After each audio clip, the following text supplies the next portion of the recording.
This unlucky loser got called on a date for Christmas Eve, but the girl ghosted him. She never showed up. After being depressed for 2 years, he pulls the hottest chick in his college. The story kicks off with our worthless protagonist, Dzünъiti, on Christmas Eve 2 years ago, heading out for his first date. Like every other useless anime protagonist, he showed up early at the meeting spot. The place is bustling with couples, thanks to Christmas. Being the hopeless virgin he is, he waited there, excited for his first date, only for the girl to ghost his ugly face. She never showed up. 2 years later, this pathetic loser is still sulking over getting stood up. His sister, Maya, tries to wake him up, but he just shuts the door in her face and goes back to sleep. This dumbass even sleeps in his closet because he can't afford a real bed, decorating it with stars drawn in marker like a 5-year-old. Maya tells him to come out of the closet, or she'll come in with him. Later at school, Maya and Dzünъiti walk separately because they agreed not to act close outside their house. Mia walks with her friend, while Dzünъiti tags along with his best friend, Yumahara. These grown virgins talk about their grown-up magazines because that's as close as they'll ever get to the real thing. Then they spot Haruka, the girl of their dreams, who's so hot she makes the other girls look like they're fighting addiction and chemotherapy at the same time. Everyone knows that Haruka always turns boys down when they confess to her. In class, we meet more friends. Ayatsuji, who helps with all the class jobs no one else wants to do, and Karu, who has known Dzünъiti since they were kids. They play rock, paper, scissors for bread duty, and our useless protagonist loses because his luck is as bad as his face. While he's buying bread, he notices a younger student struggling in the crowd. He offers to get her bread in exchange for her Instagram. Haruka sees this and thinks Dzünъiti is nice, despite his face looking like it was hit by a truck. Heading back to class, this worthless protagonist slips on a piece of plastic and falls. Haruka helps him up, and they chat a bit. Dzünъiti feels overjoyed since he never thought he'd get to talk to Haruka. During lunch, Ayatsuji approaches him, asking for his assignments, as he's the only one who hasn't submitted them. After school, he hands them in, and this human disappointment heads to the library looking for Yumahara. There, he bumps into Haruka, who makes him carry her books. Hibiki shows up and takes the books, probably out of pity for how pathetic he looks. When Haruka asks his name, this moron actually thinks he has a chance with her. Later, his friend Yumahara finds him, and Dzünъiti mentions he wants to find the feeling he lost 2 years ago, even though he's about as attractive as a worn-out shoe. But he's still down because Haruka seems way out of his league. One day, while playing a jumping game with friends, Haruka jumps on his back and starts riding him like a horse. Dzünъiti says if she wants a ride, she can ride his big sword instead. She replies that she doesn't play with small things. While walking down the hallway, they bump into Mia.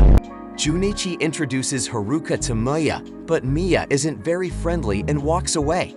This only makes Haruka want to be friends with Mia even more, because Mia reminds her of a cat.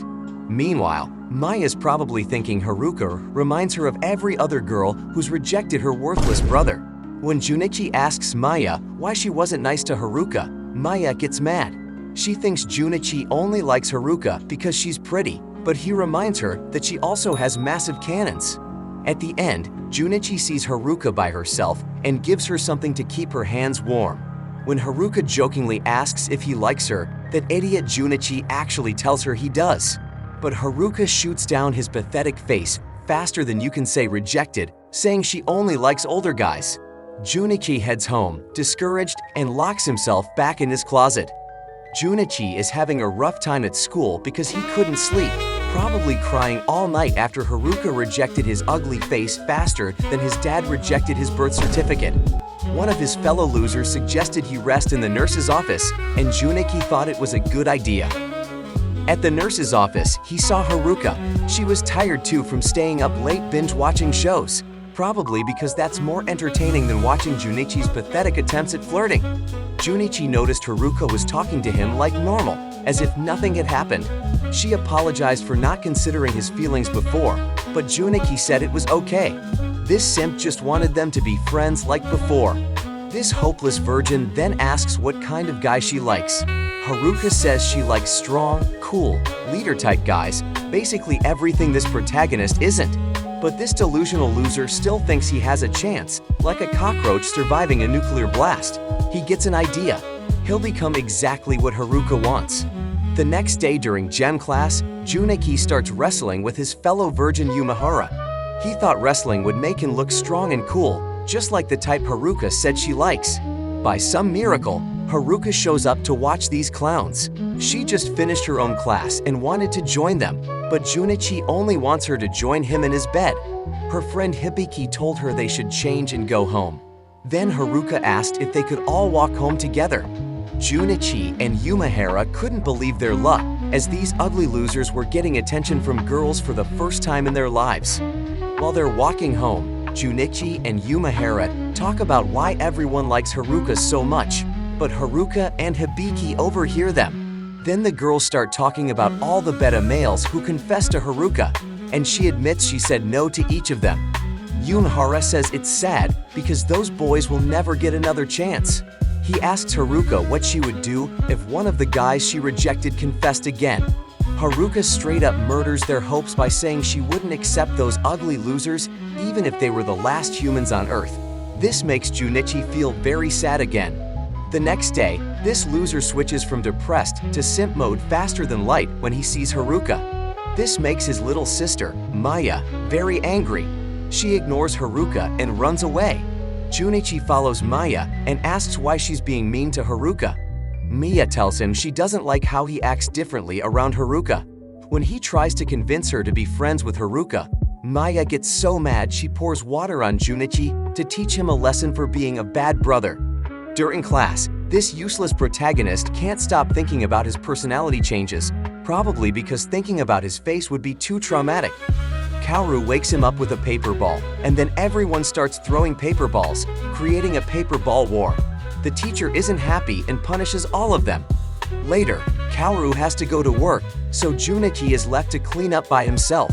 Then Haruka comes and asks if he has a girl's swimsuit. He doesn't have one, so they head to the pool where she borrows one. While this creep is standing alone, the swim team girls think he's being a pervert until Haruka claims this worthless thing is her responsibility. Haruka is about to jump in the pool, but Hibiki stops her. Only people in the swim club are allowed to use the pool. Haruka gets annoyed because Hibiki is being too strict. Dzünъiti, having his first smart moment in 18 years, suggests they go to the library instead to look at books with cute animal pictures. Haruka loves this idea. While Dzünъiti is looking for animal books, he sees Ryoko, who's looking for books about losing weight. Haruka falls asleep waiting for him, giving this creep a chance to stare at her like the desperate virgin he is.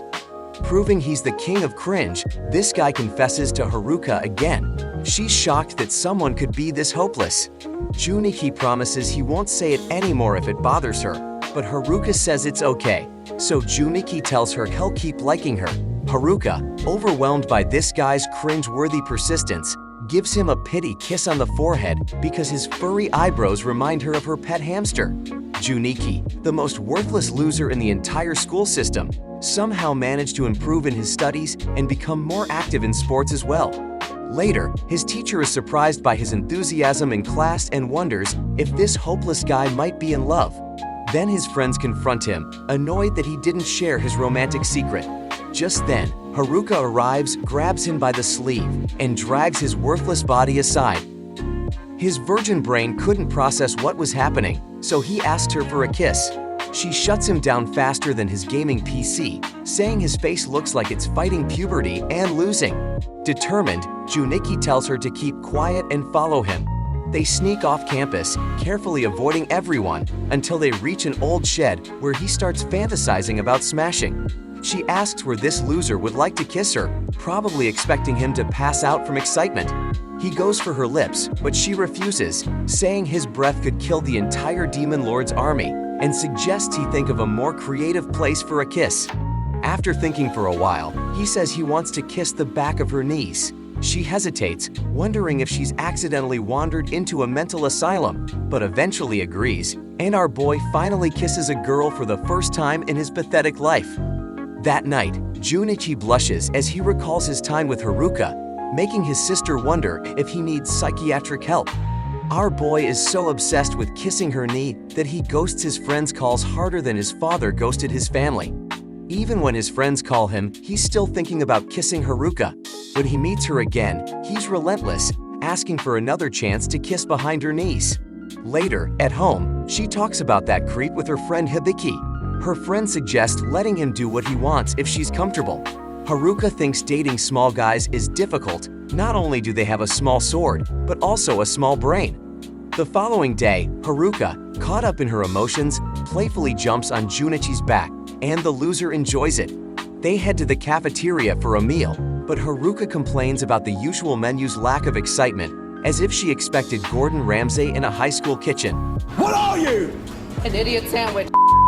Dzünъiti brings Raymond, probably the least exciting option, but he sets up a pretend scenario to make her imagine a fictional situation.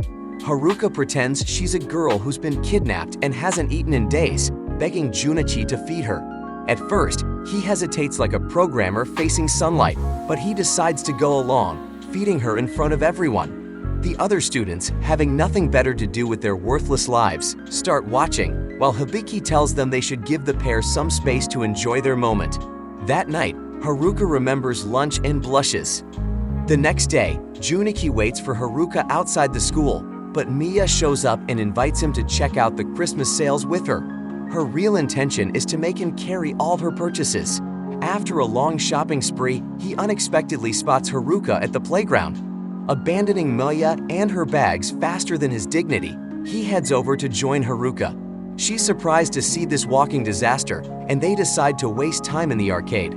Although he wants to ask her out for Christmas Eve, Dzünъiti first suggests they take a walk, leading her to the park where they first met. At first, Haruka doesn't remember, but soon it comes back to her. She recalls talking to a boy there who helped her overcome the sadness of losing her puppy. Shocked, she realizes Dzünъiti was that boy.